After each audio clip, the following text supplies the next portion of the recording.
Whether it's Iran, who also has some Tomahawks, I wish they had more. It's the beginning of building a new country. Tomahawks are used by others, as you know.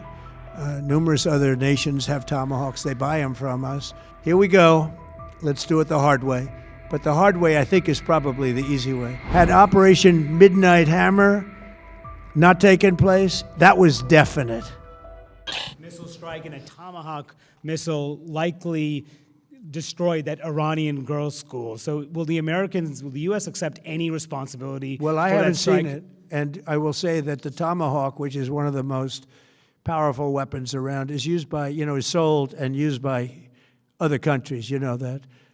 And whether it's Iran, who also has some Tomahawks, I wish they had more, but whether it's Iran or somebody else, the fact that a Tomahawk is very generic, it's sold to other countries, but that's being investigated right now. Yeah, please. Thank you. Mr. President, you've said the war is, quote, very complete, but your defense secretary says this is just the beginning. So which is it, and how long should Americans be prepared Well, I think you could say it both. For? It's the beginning of building a new country, but they have no Navy, they have no Air Force, they have no anti-aircraft equipment. It's all been blown up. They have no radar, they have no telecommunications, and they have no leadership. It's all gone. So, you could look at that statement. We could call it a tremendous success right now as we leave here. I could call it, or we could go further, and we're going to go further. But the big risk on that war has been over for 3 days. We wiped them out in the first 2 days. When you think about it, it's incredible. We wiped out a big Navy, very powerful Navy. These were ships, these were serious ships. These were ships that you buy when you want to win battles. They're all on the bottom floor. The sailors are all running off their ships. They refuse to get on the ships. The Air Force is gone. Everything's gone. The missiles are down to a trickle. The drones are down to probably 25%, and they'll soon be down to nothing. We'll have where they manufactured the drones are under fire as we speak. They're being hit. So the rest is going to be determination as to my attitude, along with the people in the Trump administration, what we want to do. Thank you. Mr. President, you just suggested that Iran somehow got its hands on a Tomahawk and bombed its own elementary school on the first day of the war. But you're the only person in your government saying this. Even your defense secretary wouldn't say that when he was asked, standing over your shoulder on your plane on Saturday. Why are you the only person saying this? Because I just don't know enough about it. I think it's something that I was told is under investigation. But Tomahawks are used by others, as you know. Numerous other nations have Tomahawks. They buy them from us. But I will certainly, whatever the report shows, I'm willing to live with that report. Yeah, please. You said earlier that we've already won in many ways, but we haven't won enough. What do you consider enough? What's your baseline? Where they're not going to be starting the following day to develop a nuclear weapon.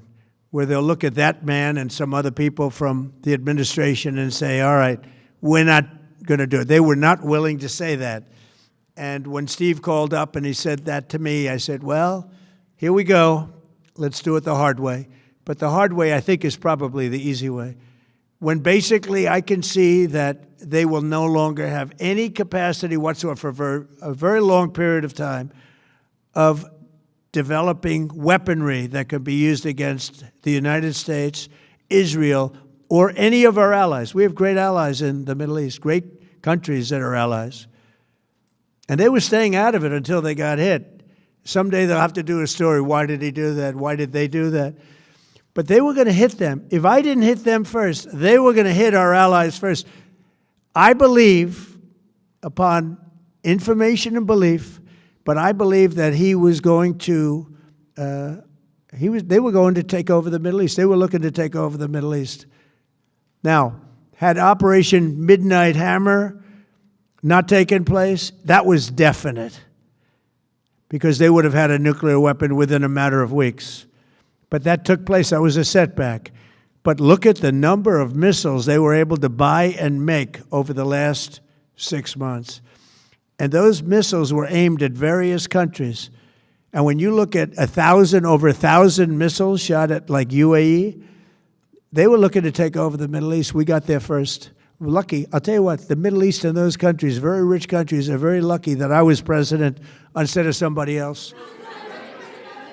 President, are there any points of disagreement between yourself and your vice president when it comes to U.S. action in Iran? I don't think so, no. No, we get along very well on this.